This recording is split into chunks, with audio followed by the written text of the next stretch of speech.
आसमाई व्रत कथा। आसमाई व्रत का महात्म्य। आसमाई के विषय में मान्यता है कि इनकी प्रसन्नता से जीवन की हर आशा पूरी होती है, और अगर ये अप्रसन्न हो जाएं तो जीवन की सभी खुशियां व सुख नष्ट हो जाते हैं। इनकी प्रसन्नता के लिए महिलाएं, विशेषकर पुत्रवती महिलाएं, इनका व्रत रखती हैं। वैशाख, आषाढ़ तथा माघ के महीने में किसी रविवार के दिन आसमाई की पूजा और व्रत रखा जाता है। आसमाई की कथा के अनुसार एक राजकुमार था जो माता पिता के लाड़ प्यार के कारण बहुत अधिक शरारती हो गया था।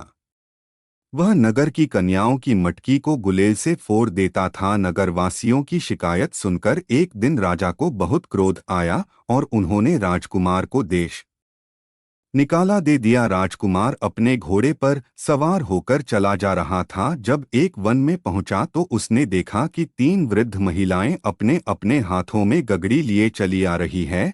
जब राजकुमार उन वृद्ध महिलाओं के समीप पहुंचा तब उसके हाथ से चाबुक छूट गई और नीचे गिर पड़ी। कुमार उस चाबुक को उठाने के लिए झुका तो महिलाओं को लगा कि राजकुमार उन्हें प्रणाम कर रहा है। इस पर उन्होंने पूछा कि तुम हम तीनों में किसे प्रणाम कर रहे हो? राजकुमार ने तब तीसरी महिला की ओर संकेत किया। वह महिला देवी आशा माई थी। आशा माई राजकुमार पर प्रसन्न हुई और बोली, ये 3 अनमोल रत्न तुम सदा अपने पास रखना। जब तक यह रत्न तुम्हारे पास है तुम्हें कोई पराजित नहीं कर सकता।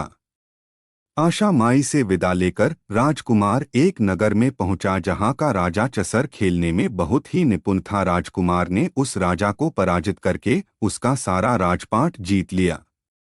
पराजित राजा ने राजकुमार की कुशलता को देखते हुए उससे अपनी पुत्री की शादी कर दी। कुछ दिनों के बाद राजकुमार अपनी पत्नी की इच्छा को देखते हुए अपने पिता और माता से मिलने चल दिया।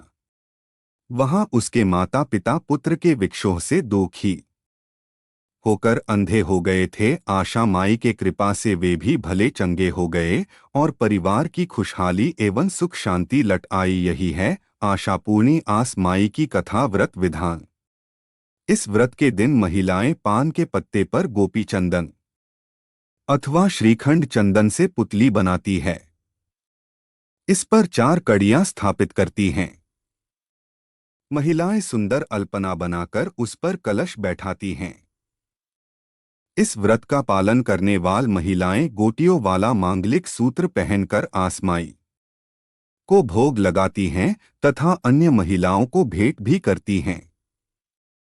इस व्रत में व्रती मीठा भोजन करती है क्योंकि इस व्रत में नमक खाना वर्जित है। इस व्रत में कड़ियों की पूजा एवं मटकी स्थापित करने का विधान इसलिए है क्योंकि राजकुमार को मटकियों को फोड़ने के कारण देश निकाला मिला था और कड़ियों से ही वह चसर में राज्य जीत सका था। मान्यता है कि जो इस व्रत का पालन करता है उसके सारे कष्ट दूर हो जाते हैं और व्यक्ति की सभी आशा पूरी होती है। आप भी आशा की पूर्ति की चाहत रखती हैं तो देवी आस माई का व्रत रख सकती हैं।